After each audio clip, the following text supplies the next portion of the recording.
When Mother's Day means celebrating your mom, your wife, maybe even your daughter as a new mom, trust 1-800-Flowers to help you celebrate every important woman in your life. With double blooms from 1-800-Flowers, order 1 dozen roses and get another dozen for free. It's a simple way to give beautifully, with colorful blooms that make Mother's Day feel meaningful. For every mom you're celebrating, order with confidence and get double blooms at 1-800-Flowers.com/podcast. That's 1-800-Flowers.com/podcast. What is up, everybody? Jason and Destiny are here, and we're joined by Alex Zahara. Alex, how's your day going? Interesting, weird, good. Sorry, I put my phone on silent. There we go. I just finished a sci-fi film called Follow the Path. I should look here because then you'll see my beautiful blue eyes. There you go. I always look down and I was like, people are always saying, you should look at the camera more. Okay, I'll look at the camera more. I just finished this really incredible film called Follow the Path. It's written, directed, produced by a friend of mine, Braden DeMorris Purdy. And he's a director that did a feature I did a few years ago called Beyond the Woods. And I don't want to give too much away, but it's deals with UFOs and abductions and certain government entities or companies that have suppress, this sort of thing, and keep these creatures and events and objects secret and hidden away, and then make people disappear that have seen too much, etc.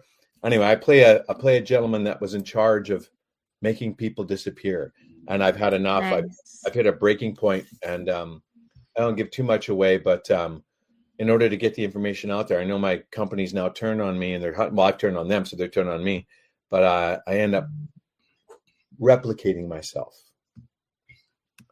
Nice. To get the information out there. I don't want to give too much away, but so I guess maybe I have already. I'll just shut up. But yeah, we shot nights, and my schedule's all like whatever. Like I went to bed. I was like so tired last night around 10:30. I just kind of boom. I fell asleep with my phone on my chest. I put it down. 1:30 in the morning, I wake up, and I was awake till 5. So then I went to bed at 5. I fell asleep at 5, and my alarm goes off at noon because I thought I need a bunch of sleep, and I literally felt like I just put my head on the pillow. Don't you hate that? I do. That's the worst. That's how I am. How are you guys doing? Doing great. Good. Pretty good. I've been really excited about this conversation for quite a while, but it's funny because I always ask this question, and the answer is very sure. Vastly. What made you want to be an actor? Well, first I want to show you my fun cup my sister gave me. Working on my Santa bod. There you go. I love you and that. I both, my friend. You and I both. I'm trying to dissuade my Santa bod recently. But so what made me want to become an actor? It's a bit of a loaded question because I think it's one of those things in a lot of respects for a lot of people, and I hope most people are in general. Like when I had no choice. I don't think I really feel like I had no choice in a sense, because when I was 3 years old, my mother told me that I was putting like little sock puppet plays on behind the couch for the other kids in the neighborhood.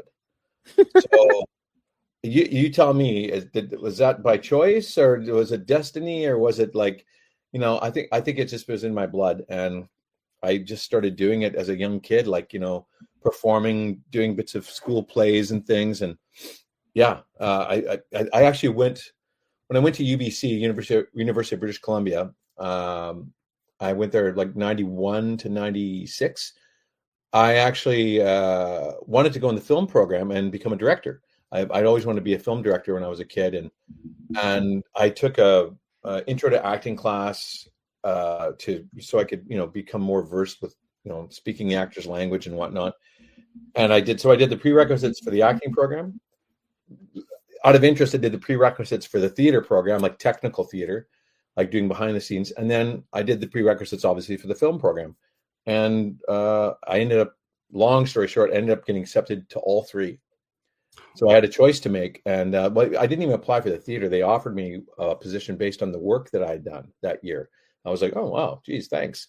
But I auditioned for the film program, for the acting program in the end, because I said to myself, well, which one of these tracks that I had interest in was the most personally challenging? Which was the hardest to do? and acting was singularly the hardest to do. And I said, okay, well, do I want to do something that I know I can do easily and I'll probably be successful at it, or do I want to do something that's going to challenge me a bit more? So if I learn the actor's language even more, then when I switch and become a director, I'll be even a better director. So that's what I did. I chose at that point. I guess that's when my choice came in, was to go the hard way, do the acting program, and then maybe switch and do some directing. Now, I have done a bit of directing, but I've done mostly a career in acting because it's worked out that way. And I have a lot of passion for it. And I mean, mind you, the last 5 years with COVID and all the strikes and stuff, that I don't have passion or fatigue has come in a little bit, because you're like, oh, gee, I'd like to still be acting full time, but me and several tens of thousands of others can't, So there you go. It's a long-winded answer. That's how we can. I love that. I got a question. So you were in an episode of two shows that I think were highly underrated, which is True Calling and Fringe. What was your experience like on both those sets? Both quite good, interesting, educational for True Calling. I learned how not to act or how not to behave to people on True Calling, which was really great. I learned a lot on Fringe about teamwork and working together, and taking one for the team and being open to changes and stuff. And like in Fringe, a lot of the dialogue that actually, I think it was John Noble and my brain. Who's the other male lead? Forgive me. Joshua Jackson. Josh and I had a fair bit of dialogue with them going down this hallway, but then it just sort of made sense to like, for him and Joshua and John to sort of be talking about this, because I was like a detective or whatever. And I said, listen, guys, I have no ego in this stuff. It's okay. Like, if you want to pull some of my lines and do that, that's fine. So they ended up doing that. And they were like, thank you for that, because it just made more sense in the moment. So it's, being a team player, working together, it's like anything else, I guess. Like, you can be a team player and still maintain your integrity as an actor, which hopefully I think I did. So working on Fringe was great. Everybody's super friendly, nice. Everybody knew their words and their intentions and what their characters were after. And we all, I thought, worked together quite well. And including like all the staff, like the crew, cast and crew. Crews in Vancouver are amazing. And, I just got to give a shout out. We just recently lost a young man, well, not so young, like 50-ish, but Alex Martinez. He was a longtime crew member here. He passed away recently. And I met him way back in the Stargate days when I started like in the 90s in Stargate. And it's just like, it's just so sad when you hear like people that have got years left in their lives and they go like that, like just at a young age. Yeah. But anyway, so point being, he was one of like countless crews, like I'm sure that here, LA, everywhere, that are just become a real family, right? And Fringe felt like a real family, like they were really working together. And I mean, yeah. And then we switch over to True Calling. I had a decent time on it. It was good, but there was certain elements that were going on behind the scenes between, let's say, some of the lead actors and the production side of things. And I had done my bit on it. I was supposed to be done. And then I flew to England to be at a Stargate convention.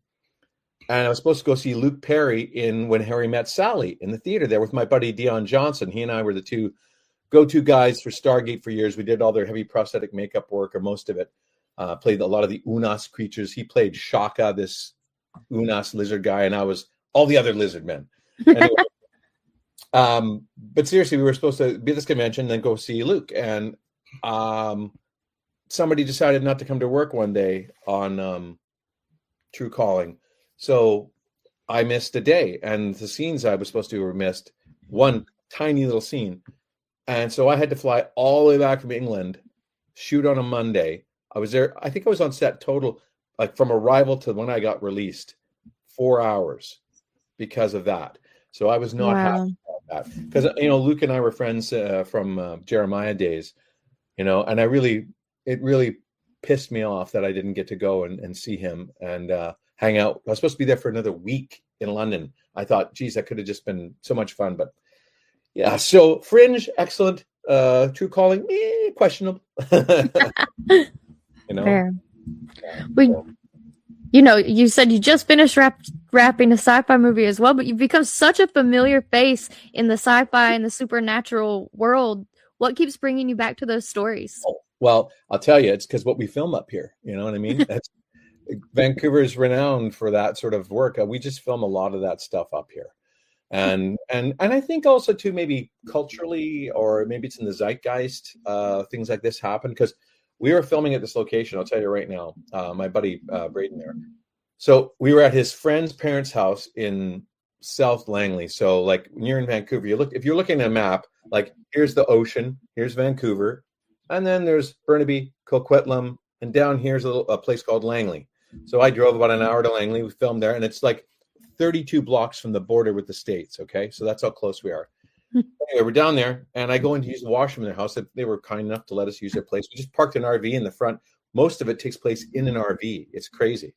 And anyway, I go in to use this place, and holy smokes, like there is Baroque like artwork all around this place. Just every square inch is covered in like fancy, like Persian looking mirrors and stuff. And anyway, it's just something that goes on where I looked at it and went, man, I feel like there's demons hiding in all these mirrors, or there could be demons, like, you know, and I walk out telling my buddy this, and he says, I filmed a movie here about demons hiding in the house in the mirrors. I'm like, what? So, you know, I think wow, the brains, a lot of the sci-fi stuff, and especially with all the, what do they call them now? UAPs or whatever it is now, or UFOs, it used to be. I love how they rebrand something. I mean, come on. Yeah. Unidentified flying object. Now it's unidentified aerial phenomenon or something. I'm like, anyway, whatever. Sure. Yeah. But no, I think that's what we'll go.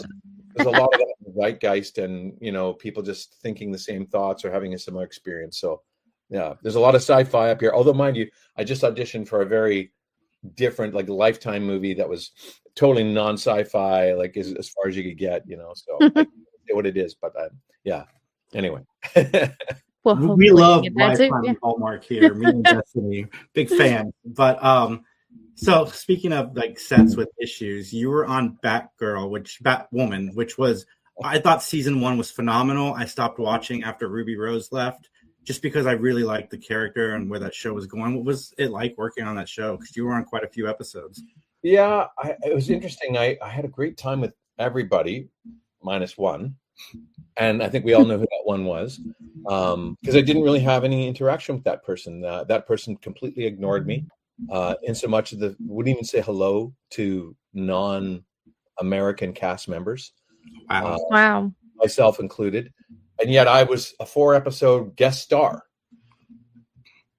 Whatever. Okay. That's crazy. Yeah. Certain people didn't want to be there. I mean, I think you've heard all kinds of stories and stuff, but let's talk more about the positive side of stuff. All the people I work with, forgive me, I'm not 100% great with names, but the guy who played Mouse, super nice. And then, oh gosh, that blonde who I did most of my scenes with, it'll come back to me. I'm going to look it up. Everybody was awesome. The actors were great. The crew was amazing. Another Braden I know worked on that show, and he was in charge of helping the certain one person get to set and do this and that, and he had a very hard time. Let's put it that way. And somebody left her for a reason. The studio was happy to let her go, I think. Pardon me, but you know what I mean? If you don't want to be there and you don't want to be doing the work, like, okay, let's put this in perspective. Getting a regular spot on a TV show, it's the odds about it. I think it's higher than winning the lottery. Like, seriously, it's ridiculous. Wow. In the sense of numerically speaking, the numbers of auditions you've gone on, like people look at me like, oh, well, you've done 200 gigs or whatever. You're like, whatever. You know how many auditions I've had? Probably like 5,000 or 7,000 or maybe 10,000. I don't know. So I've gotten 200 of those. Yeah. And I'm considered to be quite successful in terms of getting work. I mean, we don't get paid. Canadians don't get paid anywhere near what Americans get paid. Like, nowhere even close. We get paid like 1/10 or 1/20th. Seriously. So yeah, if I was an American with the number of shows I've done, I'd be having multiple homes. I'd be okay. Instead, I'm not. Some original Van Goghs in your house. Yeah, all those Van Goghs I was showing earlier. Yeah, the reproduction. Yeah. But yeah, so working on Batwoman was good. Like I had a great time, all the people behind it. And Doug Chapman is a local actor, stuntman actor that I worked with for years. He's doubled me since like 2000. Like I did 2001. I think it's the first time I remember. Well, maybe earlier than that too. Actually, I think earlier than that. But he's been my double, or we've worked together. I should say. It sounds so possessive, like someone's been your thing.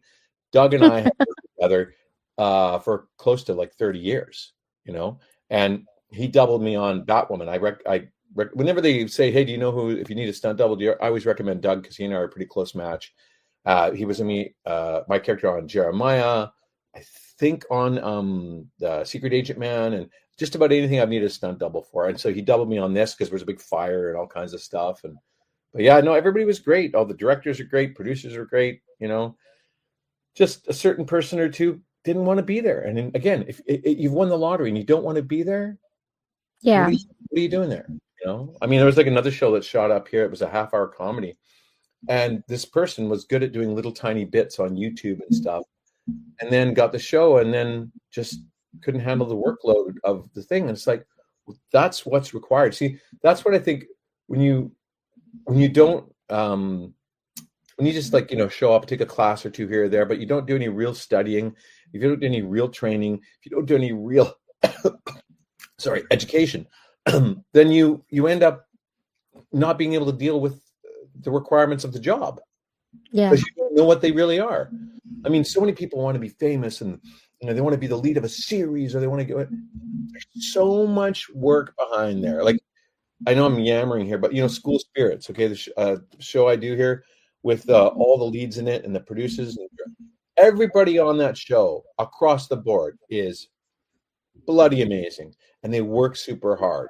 Do you think those lines just come into your head accidentally? No. I mean, everybody studies and rehearses, and so when we show up to set, like, you're ready to go. I mean, this last film I just did, it's called a short film, but it was 40 pages long, but then there was other bits of found footage built within it.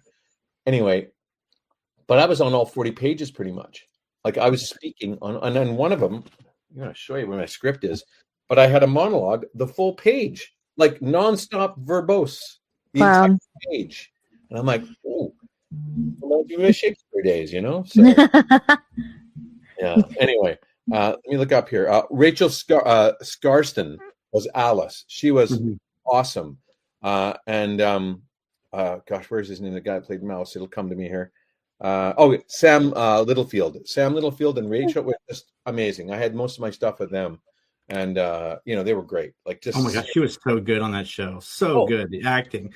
Yeah, and such a nice person. See, that's the thing. You can be a good actor and be nice. And be a good person too, right? Yeah. I mean, I just saw a thing about barring Jared Leto from ever being in anything again because people don't want to see him. And I'm like, but I disagree with what he did as a Joker. Like, he did stuff like, taking a pig carcass in and throwing it down on the table in front of, and just being a general, ass. I mean, this has been misquoted a lot of times, but like with Dustin Hoffman did Marathon Man, and he's all, I've been up for a day or 3 days, and I'm this and that. And Larry Olivier says, well, my dear boy, terrible. You look terrible. Have you thought of ever trying acting? But he didn't actually say that. He said something similar. If you look it up, Dustin Hoffman said, I flew back to New York because I was going through a divorce and all this stuff. I hadn't slept. And he said, and then other words were said, and I can't remember, but he didn't actually say that. But in essence, that's what a lot of these people aren't doing. Like, if you induce, forgive me, I know we're taking a tangent, but if we induce a state of psychosis into yourself by staying up forever, or just acting completely in your waking hours like the character you're supposed to play, I honestly don't feel that's acting. Because to me, acting is living truthfully under these imaginary circumstances. Yeah. And I can do that.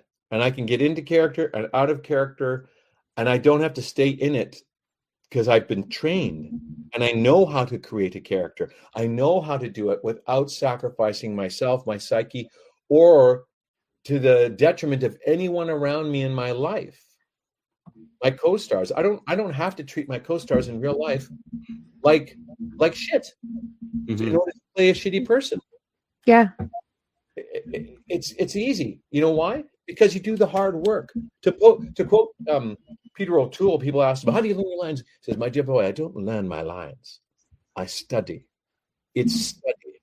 I study the character. I study the lines. I study my intentions. I study, to do a bad imitation of Peter. But notice the goosebumps. There you go. There, I'm covered in goosebumps. But that's it. You study. You work hard. Like when I last film, like I was like, I'll show you this. This is what I do. Look at this.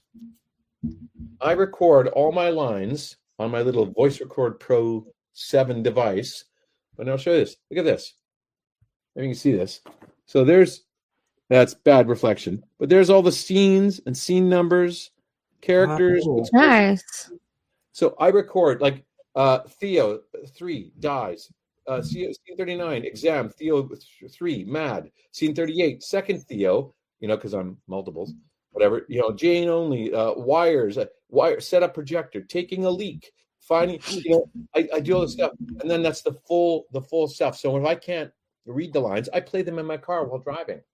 That's cool. That's smart. Listen to them make music, and then I'll record scene 6 and 7 blank. So I record the other person's lines and leave my lines blank so I can respond. And so I do that as well.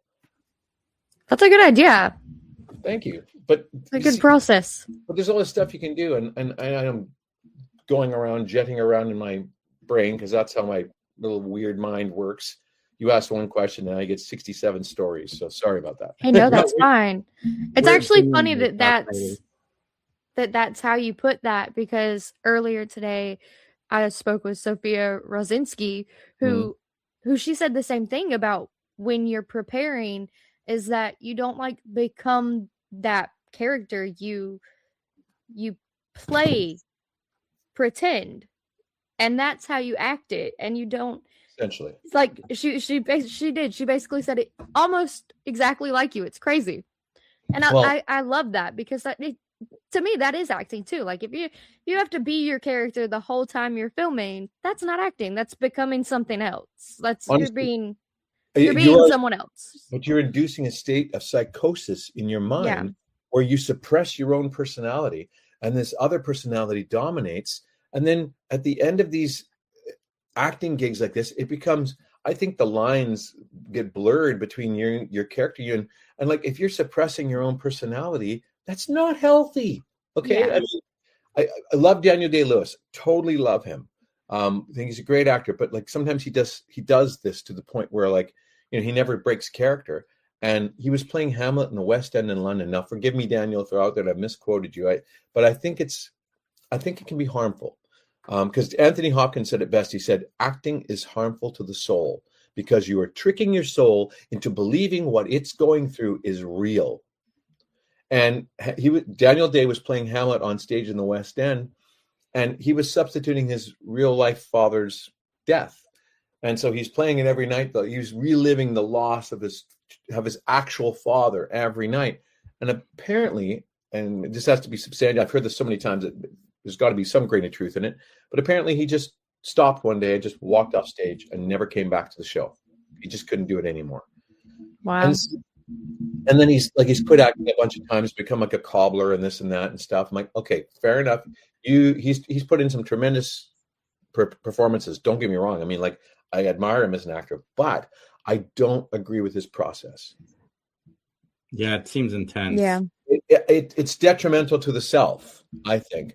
And if you are causing that much strain on your psyche that you stop in the middle of a play and leave and never come back, or, you can't come back, or I don't know, you take months or years off at a time because you have to do something else.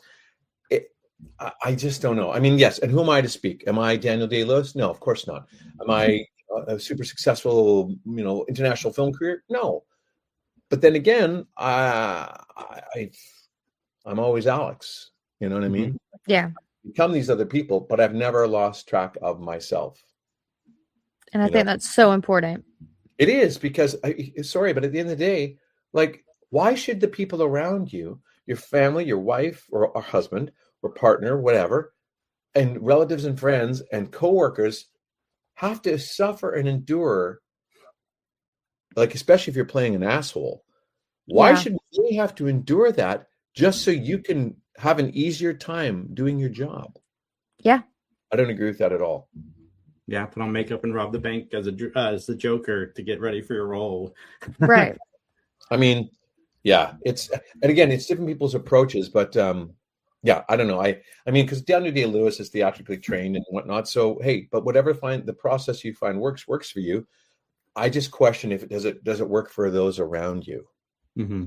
And do you stop to think about, how am I affecting the other people around me? Is there a better way I can do this whereby I can come home at the end of the day and not detrimentally affect the people around me? Yeah. Like if you had to go home and you were the Joker, let's say, and you're acting like the Joker and you have small children and you're interacting with them and your partner, do you really think that's a healthy thing to do for right. them? Like, I don't know. That's just me. And I'm not disparaging anybody. I'm not putting them down. I'm just saying I don't agree with the process. I think it's the price you pay is too great to work like that. Yeah. Yeah. So. Yeah, 100%. So we had a guy on last night. We were talking about horror movies, and you were recently in Final Destination Bloodlines.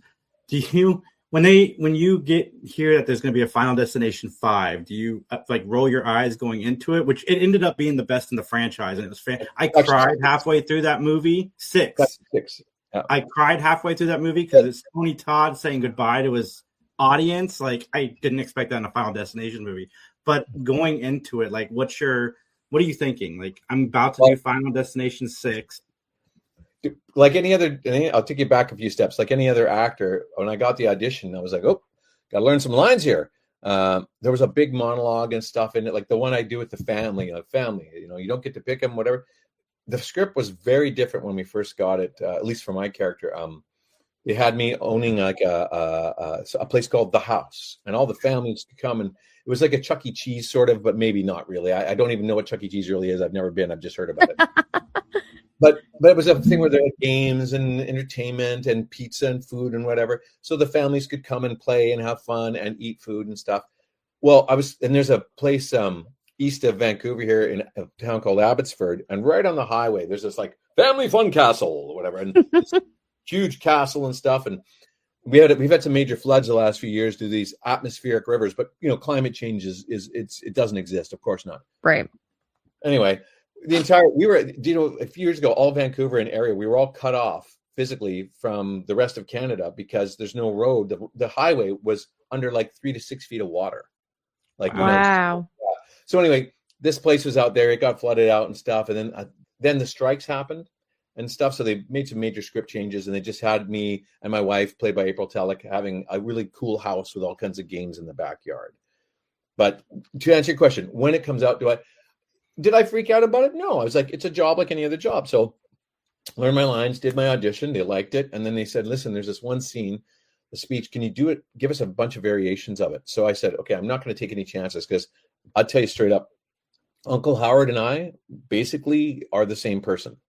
It's weird. But no, I've had a lot of familial strife in my time. Our family is, a bit weird, and the dynamics are odd to say the least in some respects.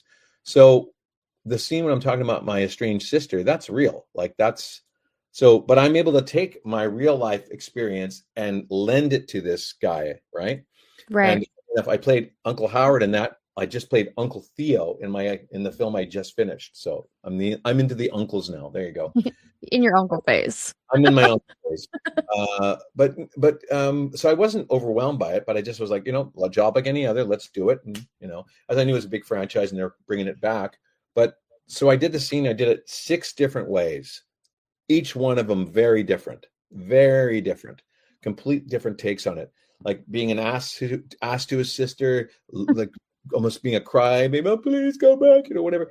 And then everything in between.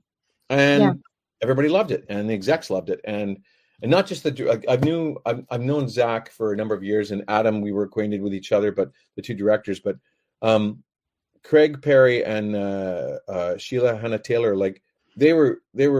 We didn't know each other, but they were fabulous, and they said they loved your work.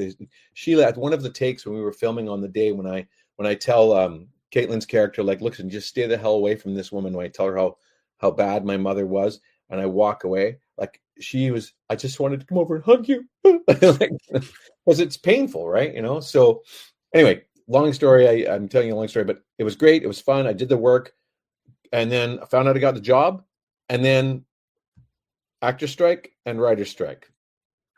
And I thought, okay, it's gone, because they're going to recast. They're going to go to like Argentina or somewhere and film it, to cut costs or whatever. But they didn't. They came back, and I was still their guy. I was shocked, because I've lost so many gigs where like, they end up changing locations or go overseas or something, and they completely recast. So yeah. Whatever. But this stayed, and we filmed, and I got to tell you, it was straight up. It was like a family experience again. Everybody was great. I've known Richard Harmon, like just, not buddies hanging out, but I've known him for years.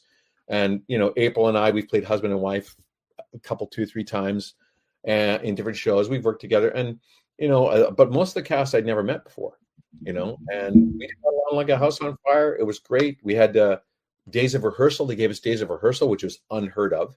And they would say, okay, now in this kitchen scene, whatever, just go for it, improv, whatever comes up. And then they were incorporating things, and come back after lunch with new sides and new, So yeah, we had a great time. It was singularly one of the most fun times I've ever had on a set, because we all came to it with like dedication and devotion and saying, hey, we're going to make the best out of this, because the script is really good. I mean, the script. The screenwriters were incredible. Like, I think, gosh, now it's Laurie and Guy. I can't remember now. It's escaping me. But the script is amazing. I love the script. So yeah. Anyway, and everybody was great. There wasn't a jerk.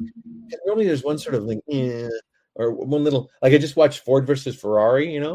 Again. The character of Leo Beebe, the guy Josh that played him, is so good. But there's always one guy that's just like, he's out there for himself. He doesn't care about the project. It's more self-aggrandizement. There was nobody like that on this show. There was nobody just doing the self-aggrandizement thing, or at least the ones that I encountered.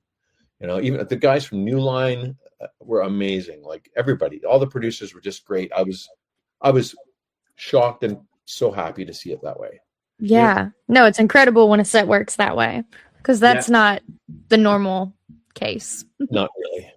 Yeah, horror is on the come up. Like one of the things I said when I watched it in my review, the acting in Final Destination 6 was amazing. And I know you didn't have any scenes with Tony Todd, but did you get to meet him? I already asked that. Unfortunately, no, I did not. It's one of those things where, like, you're not filming on the day, so you don't know the schedule. They don't send you the schedule and whatever. So I didn't really know when he was going, but I guess I should have inquired. I could have inquired, because I guess personally, I didn't realize he was that sick. I didn't know he was sick, right? I didn't know that. And I only found out afterwards, and people were talking about it. I was like, oh man, I wish I would have come, because we had standing invite to come to set whenever we wanted. But of course, you got your real life and you have commitments, and things. And so, and anyway, and you also don't want to wear out your welcome too, right? Yeah. But I really regret. That's one of my regrets. I regret not going there and meeting him, because real quick, we have my 6 degrees of separation to him. Like, yes, we're in the same movie, but go back 30 years when Candyman came out. Columbia TriStar Pictures had phoned up our University of British Columbia Film Society before that and asked if we would do a surprise premiere, early premiere of Groundhog Day. And so I was I was a personnel manager, and I just picked up, and I'm, Columbia TriStar Pictures. I thought the guy was bullshitting at first. I'm like, oh no, yeah, great, sure, But then the next one he asked us to do was Candyman. So I hosted the West Coast premiere of Candyman. And wow. Yeah, I did. At least in Canada. I don't think they did in the States. I think they were doing a test audience thing, and they had people that were watching and filling out cards.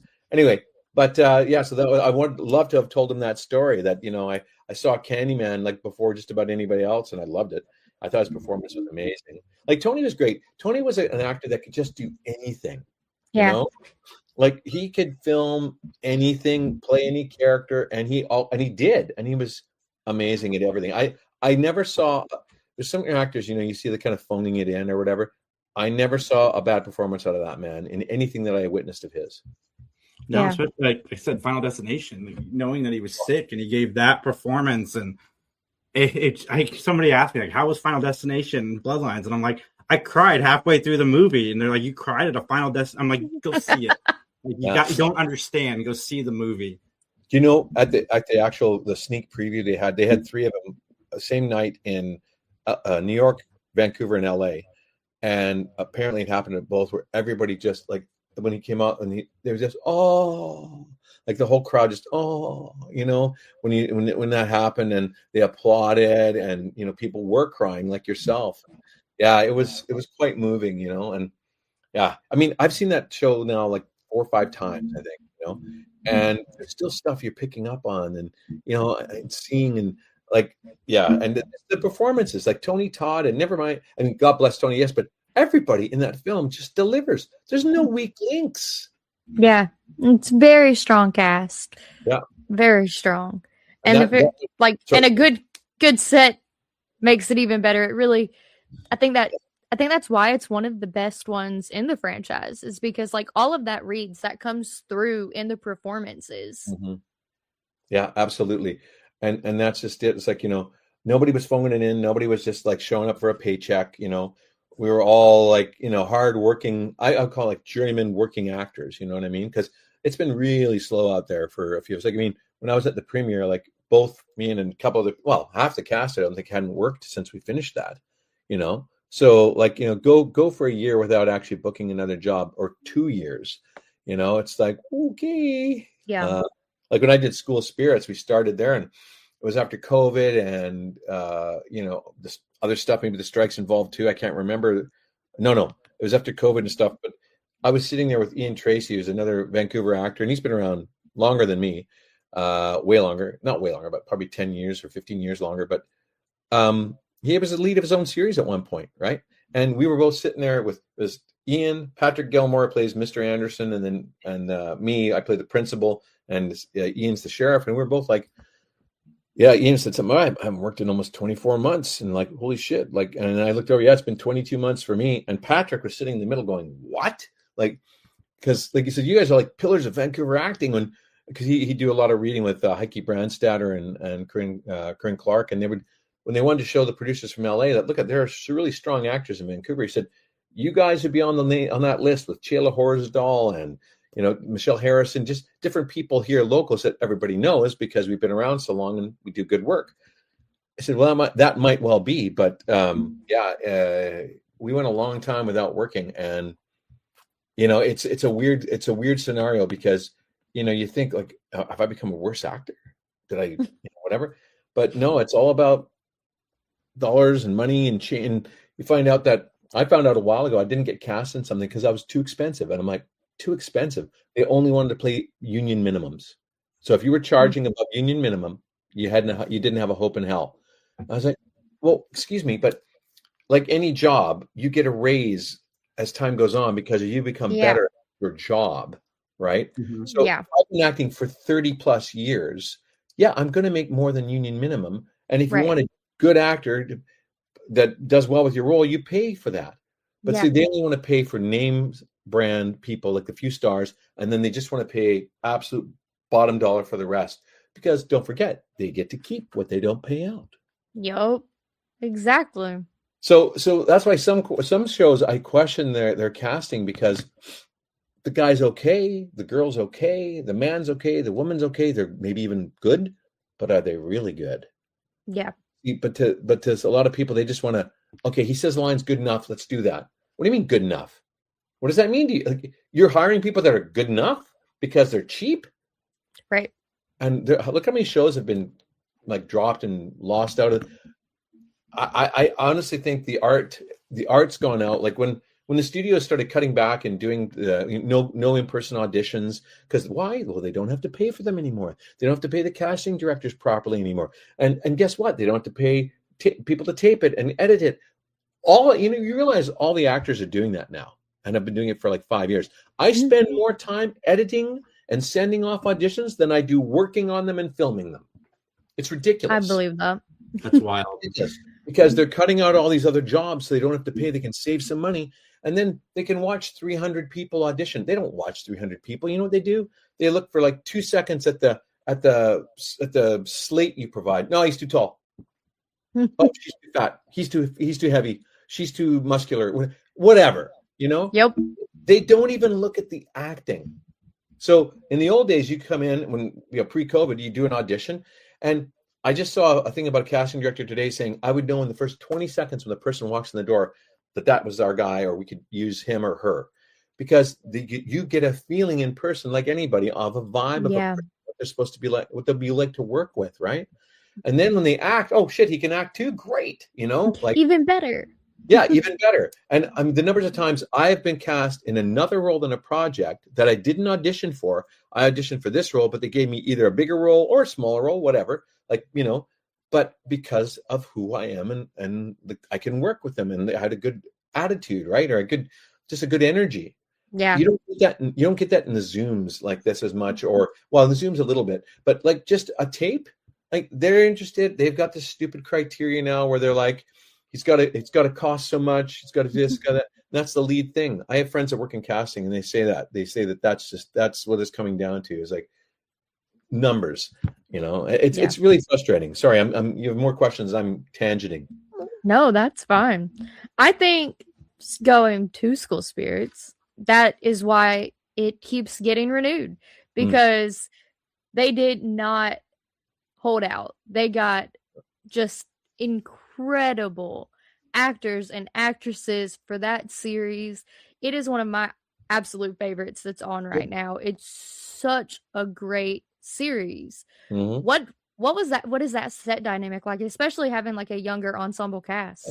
Well, I'm old enough to be all their dads, so that's okay. But it's funny, like we don't hang out or go to dinner or anything because we're 30 years different, right? You know, but right. on set we're great, you know, and we hang out together in the green room. And sometimes if there's a lot of old folks around, like me and Jennifer and Ian, they'll sometimes separate us and give us our own little green room so we can just hang out with all that crazy energy going on, you know. All the TikToks being filmed. Yeah, well, I've been in a few of them, and they're actually kind of fun. You know what I mean? They're pretty fun. They are fun. They I should say the kids, but the guys have asked me to do a lot of that stuff, and you know, I'm up for whenever they want to do it or whatever. That's fine. But I'm a Luddite. I don't know how to make this work. Like, you know, my wife. There's my wife Shannon. There you go. And our dog Cooper. She's beautiful. She is. Internally, externally, it just as a benefit, she's beautiful. So, there you go. But she does all that for me because I just can't handle. I mean, I figured out how to do my auditions and edit and this whatever. But I'm a bit of a Luddite. So when the young caster members ask me to do stuff, it's fun to do. But in all seriousness, everybody on that show is great. And I mean, everybody says this. You're just saying that. I said, no, I won the lottery when I got to go on that show. You know, I mean, would I like to be a regular and be in more and be paid like a regular? Absolutely, because I'm getting older and retirement's just over there. You know what I mean? So, but I go to work and I love going to work. You know what I mean? And they did an episode this last season called The Bereft Club. It was an homage to the Breakfast Club. Mm-hmm. You know, and me as the principal, I had them all in for detention and stuff. And it was, you know, me running around the school, like, you know, and like the gentleman from not Ferris Bueller, when I was saying from the Breakfast Club. But yeah, no, it's great. Like everybody, like the leads are great. Like they're all, that's one of those shows where people say, oh, come on, you're lying. I said, no, the crew's amazing. Our DLP is incredible. Nate and Megan, the producers who came up with it, and Oliver, our main producers, you just want to hug them. Like, you know what I mean? Like, you just want to hug them, you know? And I mean it. Like Nate and Megan are just awesome. Like, a lot of similarities in their backgrounds and mine and different things. And anyway, I lost my dad years ago, and he was a pretty heavy smoker and a drinker, and he had a stroke when I was like, you know, in grade 10, and then he wouldn't stop smoking, and it killed him, you know. And, you know, people that we have commonalities in our, you know, backgrounds and stuff, but in all seriousness, that show has been like I don't know, almost like a lifeline to me during this time. It's been so bloody slow. I booked this, and at least I've had this to come back to, you know what I mean? Like for 3 seasons, 4 seasons, hopefully coming up now, knock wood, I'm still available, just so you know. Anyway, just kidding, you know, but yeah, no, it's great. Like, you know, Peyton and Christian and Sarah and just, Milo, just everybody, Nick, everybody. They're just all great, and Jennifer. It was such a treat working with Jennifer this last year because with all my scenes and stuff were with her, right?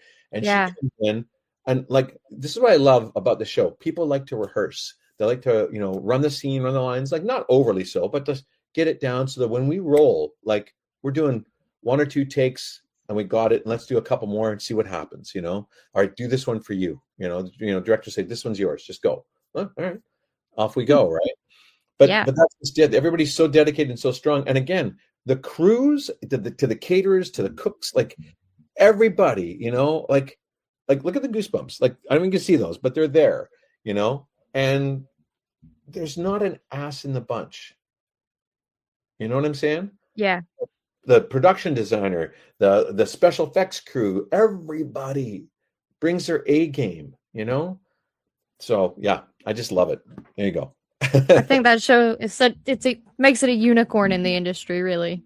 It really does. And like Peyton, the first year, I think first season we were there, she brought us all like a single rose one day to just say thank you. And what a night. And I was like, oh, thank you. And I took it home to my wife and gave it to her in turn. And she's like, oh, thank you. So the love continues, so just keeps passing on. Yeah. But I mean, like, seriously. And then, when Milo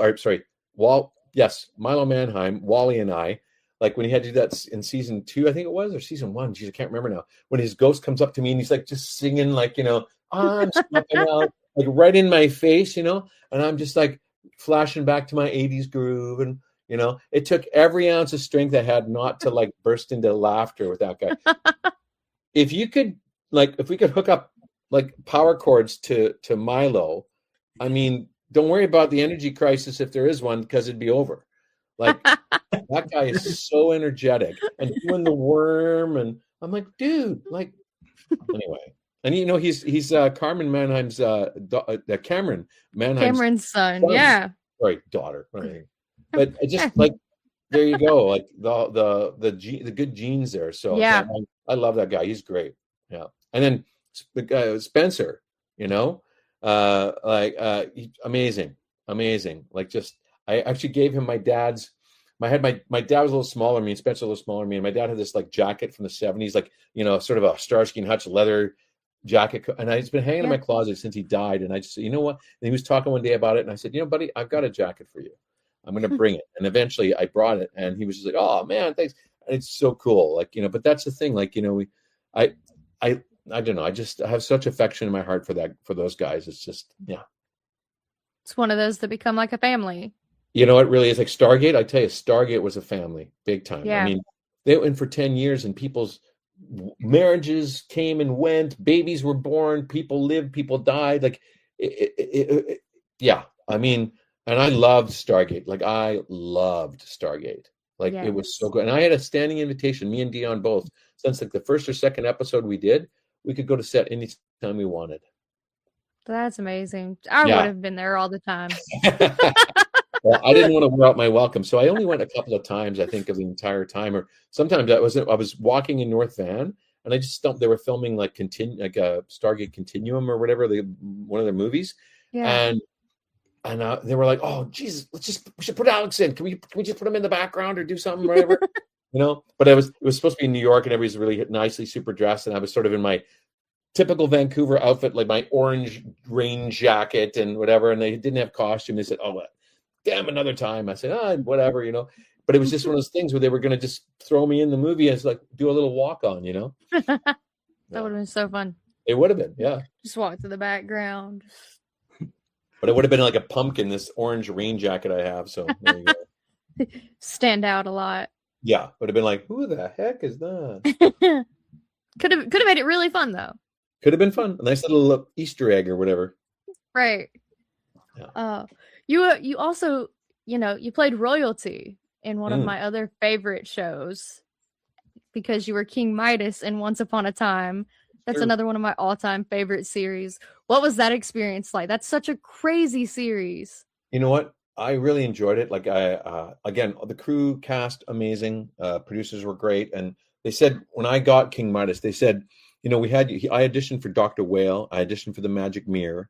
But I'm sure those were going to be gone to LA actors beforehand. It's usually the way it is. But, you keep going and thinking something comes up or whatever. But they said when the character of Midas came up, they said, we really wanted to see you for that because you looked like King Midas. Like, I had more of a blonde beard back then, thankfully.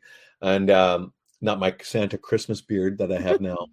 But, they just said we were really, and as soon as we saw it, we went, that's him, and I was like, great, cool. But the really backstory here, I was supposed to appear in more episodes, but the one who played my daughter, I think she got another series, and then I don't think they were going to give her a regular or whatever. So she ended up going to do Copper for a year or two. And then they brought me back in like third season or second season for one episode here, one episode there, whatever it was.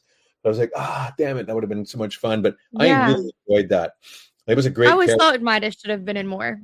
Well, yeah, but because the daughter left, they didn't have me, right? A reason. Yeah. So, but anyway, no, we had a great time. And Josh Dallas, he the first season we worked together, it was all great. And then I came back like 2 seasons later. He goes, "Hey, Alex, good to see you again, man. How you been?" And I'm like, he remembered me, like that's amazing. Yeah, and he was cordial and nice. They all were cordial and nice, and everybody was super friendly. And the guy who played my Robert, it's coming up, my big French Canadian actor. He was in he played my giant, right?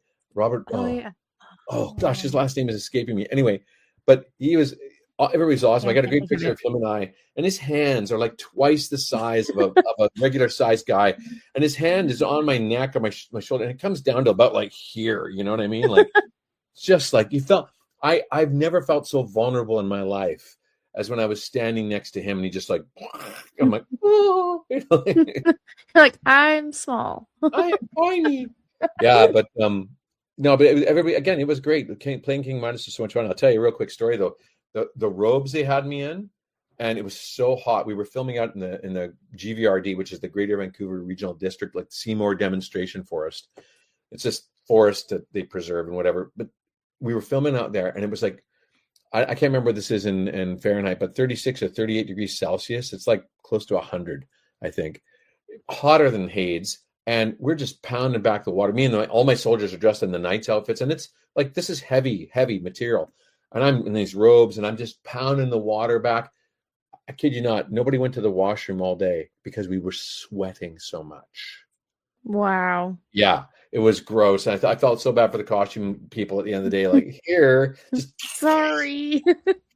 No, there you go. It was a great shot of me. I wish I could find it, but I'll stand back. It was a great shot of me. I'm on this little stage, and I'm trying to call the fans below, and I take my robe and kind of flicked it up, and I call it my Annie Leibovitz shot because the flowing robes are up, and the wind's blowing under, and I'm like at the long hair, and I'm like, Anyway, that would be funny to have. Fun. What was that? That would be so funny to have. It was funny, and I had friends that are working on it. They're like, when I do that, you could see my underwear briefly, and they're like, "Okay, too much," I said, "Well, at least I'm not a Scotsman, a true Scot." I did a play, did Brigadoon when I was 17, and there was a real Scotsman in the play, the local community theatre, and I don't wear anything under my kilt that the Scot wouldn't do that. Well, in the dance numbers, your skirt come up, right? So some people in the front row got a little extra view. My grandmother was one of them. And she's like, oh my. Yeah. Grandma got more than she bargained for that day. Oh, yeah. It's more for that ticket price of $10, So anyway. But yeah, no, it was a great show to be on. And I had a marvelous time. I got one last question because my 18-year-old daughter loved Riverdale. So what was that experience like? Oh, another uncle. Great. Yeah, and another Uncle Bedford. There's my triumvirate. Uncle Bedford, then I was Uncle Howard, now I'm Uncle Theo. There you go. Trifecta of uncles. It's weird. Alphabetical order too. Yeah, that's strange. Weird. That is. But I played, 1 year was my year of doctors. I played 3 doctors in a row in 1 year, and I played the same doctor twice in 2 different movies, like A Sister's Nightmare and A Daughter's Nightmare. I was Dr. Schwartzstein in both. Very strange. I was a doctor, and then 1 year I was a pastor, a preacher, and another guy, pastor, preacher, and a priest. Yeah. So I was like the 3 Ps all in 1 year. It was so weird. But anyway, sorry. You just asked. What was the last question? I've forgotten now. what was it like working on Riverdale? Oh, Riverdale, yes. Uncle Bedford. Uncle Bedford was great, a lot of fun. I did the read-throughs at the noon read-throughs, and we do like a read-through of the episode before it happened. I do a lot of that. I used to do a lot of that before COVID, and I worked with with Luke on Jeremiah. So the first day, I'm sitting around and everybody's coming in, sort of sizing people up, and they're a little quiet, a little standoffish, like, oh, well, you're just the reader. Oh, okay, yeah, that's right, I'm just the reader. Sure, thanks, whatever, a little bit like that. But then Luke comes in, and I'm sitting like I am now, and he comes in and just grabs me from behind. Alex, good to see you, buddy, whatever. And suddenly I'm legitimized, and everybody's like, who Luke, who's this guy? Who's this guy? Right? Luke knows, and he's such good friends he'll grab with and whatever. So suddenly my street cred rose 1,000 points, right? But working on the show was great because I got to do read-throughs at the noon read-throughs. I played Uncle Bedford. But I also was the voice of the Black Hood off camera for season or 2. I can't remember now. Nice. Yeah, that was fun. I did not know that. Well, I got to play the Black Hood off camera. That's so fun. Yeah, I did that. And it was a great time. I had a good time. And then in the end, of course, Cheryl offs me. My niece offs me with a candlestick, or her girlfriend does, I think. Yeah. I felt like a Clue a member of the game Clue, like, it's Uncle Bedford in the wine cellar with a candelabra. Yeah, it was fun. It was good times. The Blossom Residence is very much like Clue.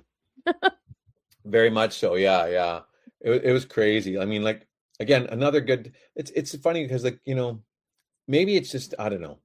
Maybe it's a smaller community, but I don't know. I've never worked in LA, so I don't know. I'm sure the crews are just as equally family and whatever else too, and crews around the world, because it's a real, like, working so intensely for so many hours. It's a very bonding experience. Yeah, like, you really have. It's like being in an army, I would suppose, because you got to rely on your fellow person to watch your back and whatever else. But I would almost want the British model to go more, because they don't film like 16, 18 hours. They do they're like 8 to 10 hours, and that's done. They they have their tea breaks, off they go, and whatever. It takes longer to film, but the people actually have a life. You know what I mean? Yeah. So that's kind of what I wish we would do here. Is like when we do film, like set it like 8 to 10 hour days max. And yes, it would take longer to film, might cost a little more, but at the same time, like, people would have a life a bit more. So people would be happier. Right. Well, like, KJ, he had that incident where he crashed his car driving home from set. He fell asleep. Remember that? Yeah. Like, I do remember hearing about it. Yeah, and KJ's so sweet. Oh yeah, he's a super nice guy. He's done a film. I got to see it. I want to see it. He apparently plays like Jimmy Stewart in a movie, and it's about, I think it's leading up to a making of It's a Wonderful Life, which is like my favorite film of all time. So I'm like, so good. Yeah. I want to see. I just saw it this year at the Hollywood Theater here in Vancouver. It's an old, like, Art Deco theater from the 30s, and it's still alive. It was run by the same family for years. When I lived in the neighborhood, the first time I went to Hollywood, this old guy in his 70s was taking tickets and whatever, and I was a regular, so I got talking. He started ripping tickets when he was 12 years old. Wow. Yeah, that was his grandfather's theater, his dad's theater, then his theater. So wow. I saw It's a Wonderful Life just this last Christmas on full screen for the first time in my life. And there was a lady sitting right behind me. And I've seen It's a Wonderful Life every year, maybe sometimes twice a year since I was a kid. I own multiple copies. And there's a lady behind me who goes, oh, I hear her watching the whole movie. Oh no. No. Oh no. Like, it was awesome because I got to watch it vicariously through her eyes. Yeah. The person that's never experienced it, and it was so moving. And she's like, I've just never seen this movie. Like, how could I not have seen this? So if you haven't seen It's a Wonderful Life, go watch it. It's so good. It's crazy to think of somebody who hasn't seen that. That's but not there's like so many. Super young. Yeah, it's true. Crazy. There you go. So I'll ask you guys a question now. Oh, okay. So how long have you guys been doing this? This is my 12th year. No. I started podcasting. And when I started podcasting, I was an introvert, socially awkward, typical nerd. So podcasting has like the rest of us. Okay. Yeah, helped me so much because now I host conventions and do this and interviews and so forth. Yeah. Excellent. I been in it for 2 years. Okay. More so fully invested this year. Right. Well, me and Jason met at a convention in Monaco, November 2024. Wait, like Monaco? Mm-hmm. Yep. Okay. I don't know how much time we have. You got to tell that story. How the hell did you both go to Monaco? Well, it's funny. She was working for a lady that I knew from conventions, like from us going to Columbus. I'm in Columbus, Ohio. We go to the big Columbus Con. We do our podcast live. Right. And we met her. She was in a few movies, so forth. And then she randomly calls me. I hadn't talked to her in a few years. She's like, we need somebody to come host panels in Monaco. We're going to try to do a convention there. And do you want to come? And I'm like, I'm in. And then I get an email from some lady named Destiny who's like, I'm here to set up your flight and hotel. And Destiny, you can take it off from there. Yeah, no, I had started working with her like 2 years before that. Right. We had done a couple shows. I had started just doing like media stuff, like photography and things. Right. And then she was like, "You work more conventions, right?" I'm like, "Yeah." And she's like, "I need help." And I'm like, "Okay." So I started helping with booking, the talent and the flights and, helping work with the vendors and stuff. And so then when Monaco came around, she was like, "You want?" And I'm like, "Do I want to go to Monaco and get paid for it? Of course I do." Jesus, that's a no-brainer. So, yeah, no one's going to turn that opportunity down. And it ended up being just such a great one because I met Jason and I met the new convention crew I work with Decade Days through there. And so it was worth all the craziness of putting an international Comic-Con together in 4 months. So let me ask, was that a Comic-Con? What was that? It was Monaco Comic-Con. It was the first one and the only one there ever was. Well, I was going to say, it wouldn't have been cheap, that's for sure. No, it was not cheap. Wow. I was thinking, because Monaco, I just can't imagine it being in Monaco because it's such a small place, very expensive, full of elite rich people. Yeah. We walked everywhere, basically. But it happened at the Grimaldi there in Monaco, and it was beautiful. I mean, the view, everything about it was beautiful. Cheapest car on the road. It was a lot of work. Right? I said cheapest car on the road was a Porsche. Oh, I know. Yeah. I just saw something. They were saying like they were like going down a row, like just the cars parked. They just said, okay, that's $1 million. That's $2 million. That's $4 million. That's $2 million. That's $3 million for the cars. Mm-hmm. Yeah. I'm like, okay, yeah. I don't think I'd be driving there or parking there. I'd be like you. Walking. Yeah. We walked. I drove some places like the airport, but no, we walked. That's right. Although everyone drives scooters there too, and like they don't care about their safety at all. No, it's just madness. Destiny, where do you live though? What city are you in? I'm in Atlanta, in Georgia. Atlanta. I love Atlanta. Just south of it, but okay. Well, my buddy Dan Payne and I, we both did Stargate for years. He was like the Super Jaffa warrior, and we did a lot of Stargate conventions over the years together, and we host karaoke and we did like skit shows, and him and I. We did like one year we did like auditions that you didn't see for Stargate, and we had like Keanu Reeves coming in and auditioning and like doing the whole Matrix thing, like and then William Shatner. What's a show like? What's it about? Stargate? Anyway, it was a lot of fun. So, but that's cool. Like we were in Atlanta years ago at Dragon Con. Dragon Con's that's the big one here. Yeah, it's crazy. And speaking about feeling small, I think it was Robert Moliere. I think it's Robert Moliere was the big giant fellow, actor for the Giant, and he was in the Sherlock Holmes movies. Sherlock Holmes with Robert Downey Jr. He plays the giant that Robert Downey shocks with the electrical thing. Anyway, Dan and I ended up at this private party at the top of this restaurant somewhere. The two guys having it were two ex-special forces guys, like military. Guess how big they were? 6'11". Okay, and I think 6'10", but they were like muscular, huge, like just. And so Dan's 6'4", 240 pounds, and they were like putting their hands on his head and like. That's crazy. Dan said, "I've never felt small in my life, but I felt like a child next to these two guys." Yeah. Yeah. But Atlanta that's was so amazing. big. Have you seen the guys that they show up every year and they're in the onesies and they look like the carpeting? Have you seen that? Yeah. Yeah. Like the carpet's like a cult thing with Dragon Con. Yeah. But I didn't know that when I got there.